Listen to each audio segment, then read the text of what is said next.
Hi, this is Scarlett Sanders, and today I'm going to talk about copyright infringement and how to stop it.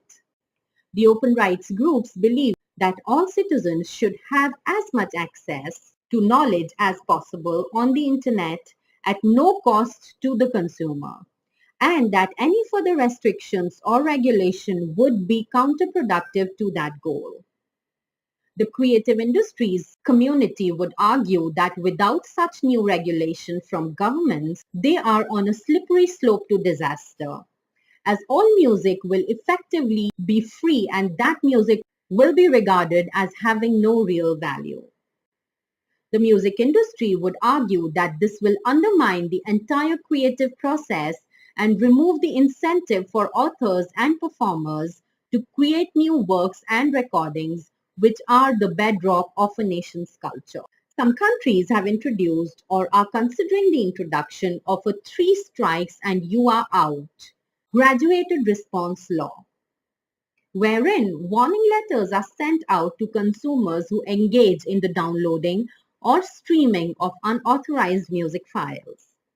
If the infringer continues to engage in unauthorized activity, a further letter or email would be sent warning them that if they persist in the illegal activity, their internet connection would be suspended or throttled.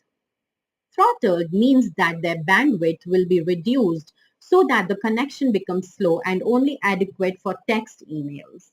The first country to introduce such a law was France in 2009, when the French government passed its Creation and Internet Law, often referred to as the HADOPI law.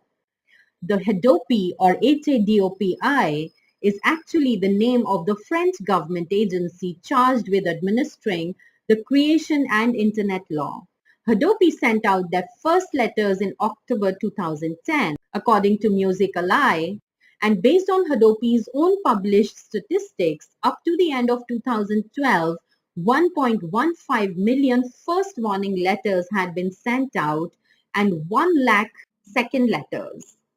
Only 340 third warning letters had been sent, of which 14 cases were passed to local prosecutors. This has resulted in one person being convicted but not fined, and another being convicted and fined $200. In 2011, it was claimed that peer-to-peer copyright infringement levels in France declined by 26%, with around 2 million P2P users stopping unauthorized activity.